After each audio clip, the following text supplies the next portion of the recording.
Ils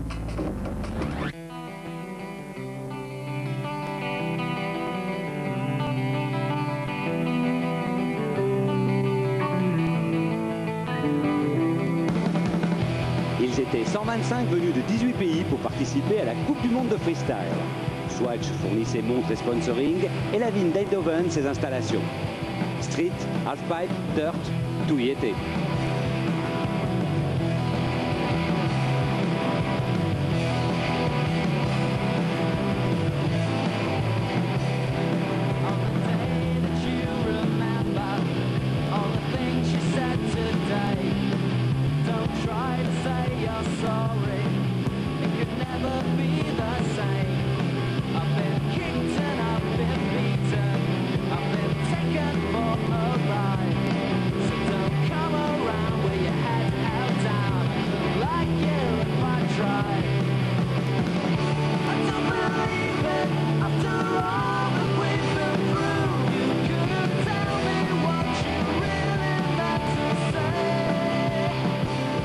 Dorénavant, dans ce genre de contest, on trouve toujours d'autres choses à faire. Et ici, les organisateurs avaient gavé le site d'ordinateurs pour pouvoir se faire la guerre sur écran 17 pouces.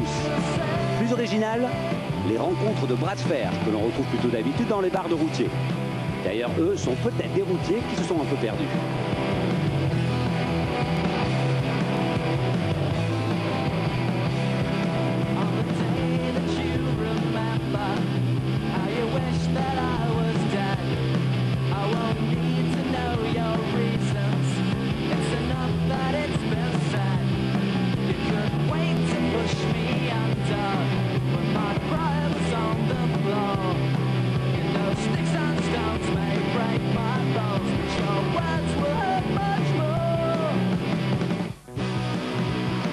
Tout démarra avec le contest de street et la démo du Suédois Andreas Lindqvist, qui fut assez époustouflante.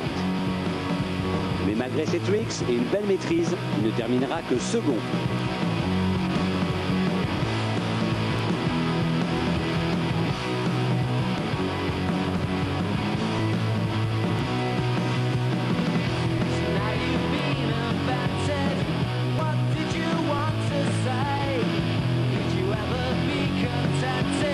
Le vainqueur qui se présente à son tour sur la piste d'Eindhoven, c'est lui, le Hongrois Márton Szilágyi.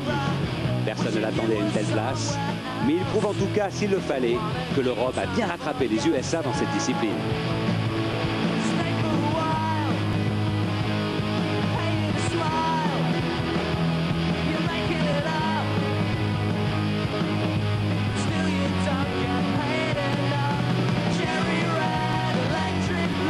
Il s'agit maintenant de s'envoyer en l'air sur la rampe. Et puisque telle est la coutume, commençons par le second.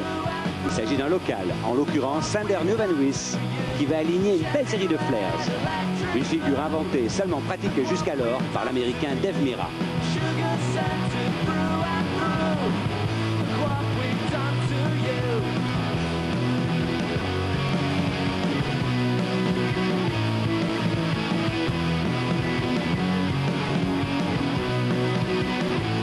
Et c'est parti pour l'homme en forme de la saison, le Suédois Jonas Malmberg, qui va offrir aux spectateurs toute la panoplie du parfait rider de halfpipe, avec le Bowser ainsi qu'un backflip qui va assommer la concurrence.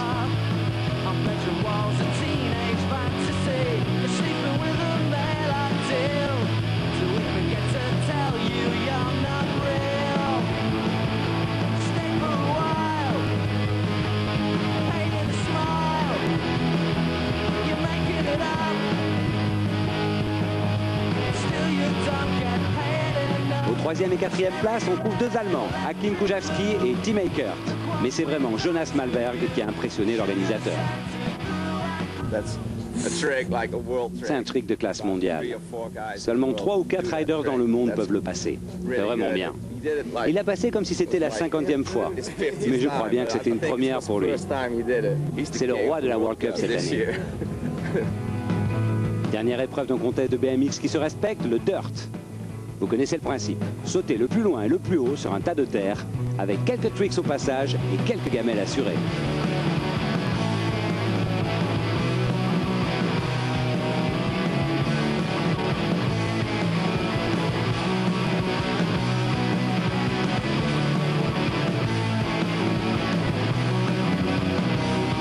Voici l'Anglais Paul Roberts qui profite de la piste d'élan de 50 mètres et de la plateforme à 6 mètres de haut pour envoyer ses sauts.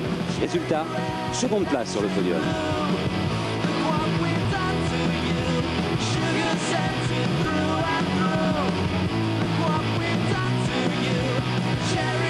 Lui, avec ce casque blanc, on l'a déjà vu quelque part. Revoici le roi du halfpipe, Jonas Malmberg, qui ne fait pas dans la demi-mesure, puisqu'il remporte également cette compétition de dirt. Malmberg, un rider qui aime beaucoup avoir la tête à l'envers. Je suis vraiment surpris de la qualité des riders suédois. Ils ont été tellement bons. On ne les avait jamais vus comme cela, et je pense qu'ils se sont surpris eux-mêmes. Jonas Malmberg, he's the king of this World Cup. Oui, le roi de la World Cup, le voilà. Et on en entendra encore parler.